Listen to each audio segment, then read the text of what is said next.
So I'm here at the CFQR AM 600 brand new studios in Saint Laurent. Really pleased to invite and introduce to the public Phil Richards, who's the owner. Phil, congratulations on this new endeavor. Thank you. Thank you very much, Mike. Phil, you're a serial entrepreneur. What prompted you to buy this radio station? Why did you decide to do this? Well, the description of me obviously tells you a bit. I'm an entrepreneur who always looks for tasks and projects. When I got access to this, I thought it would be something that I would really be interested in doing, and the interest sort of like was a spike and a drop. So eventually, I finally landed it. I studied it a bit and finally decided to pull the trigger on it. And since then, it is something that I always had interest in. For what reason, I can't say specific, but it's something I've always loved, radio and broadcast, and thus was a decision in me taking that step. Now, people have been getting very impatient because they want to hear that. Now, the station is on, of course. You're playing great music. You've got a few personalities, but the first thing is, I spoke to Jim Connell, radio veteran. You hired him kind of to get the operation going behind the scenes because there's a lot of work that needed to be done. This station had kind of been just almost like a jukebox for almost a decade before you bought it. Yes.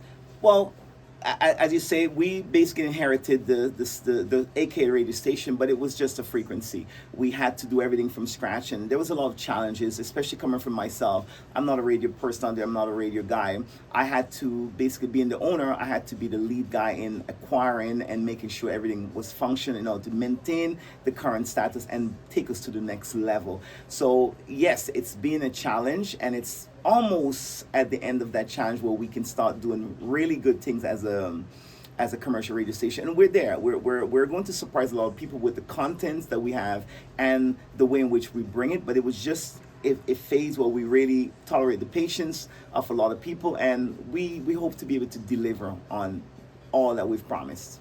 I know you're in discussions with a lot of people are calling. Everyone wants to be part of it. You're in discussions with some pretty interesting personalities. We can't really talk about it right now, but Peter Anthony Holder's aboard right now. That's pretty exciting. Correct. Peter Anthony Holder is actually going to be delivering the stuff file to us. We do have quite a few other people that we will mention as we go along. But currently, yes, we do have Peter, we do have Trent, we do have a couple of other personalities. We have the show that we have, the Caribbean show, which is actually something that's a collaboration. I do get a lot of the music from an outside source, and but there is a lot of things coming, so we can only do it stages so as to not just to be able to maintain what we currently have, and that's where you see it. But I do adore the patience of a lot of people, and it will be worth the wait. I must say that I often listen to the station because I like the music. It's nostalgic music, and when you're not doing the Caribbean show, you can tune in and you hear song. It's great. It's great music. You have some announcers. You have some of them by the name of Don Smooth. What a great name for radio. He's doing some announcing for you, and so in the near future, very near future, you expect to have a morning show, mid-morning show, afternoon show, type of thing like that? That's your goal? Yes. So we do have plans on having a morning show. You mentioned Don Smooth. Don Smooth is a friend of mine, and we also have him do a lot of the voice station IDs and stuff. And yes, we have plans and we have discussions where we will be able to actually have a morning show, a typical standard morning show, a drive show in the afternoon, and shows during the day at all times, and the night show along with many of the other shows. The Caribbean show is a kind of brainchild of myself. I'm the one actually behind it. I just wanted to include a lot of the other regions as a Caribbean person.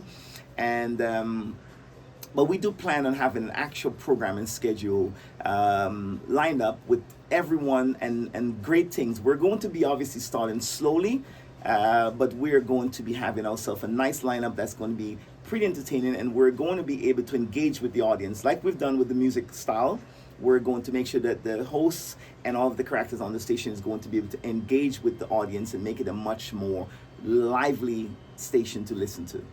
And finally, it's nice to see that you've got a studio here in Saint Laurent in the suburbs. So when you do debut, I would suggest I will connect you with Mayor Alan D'Souza.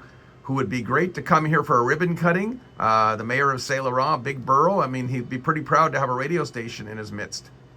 Yeah, well, we entertain. We of course we love that, and we would love to entertain. As much as the publicity as possible in it. So yes, we definitely will be glad to have such a personality on the station. And yes, we're actually excited to get ready to launch this thing into a viable station that everyone can actually enjoy. That's really the whole idea behind it. That's terrific. Well, good luck, Phil. It seems like you're on the right track, and we look forward to hearing more about CFQR AM 600. Thank you. Great talking to Phil Richards.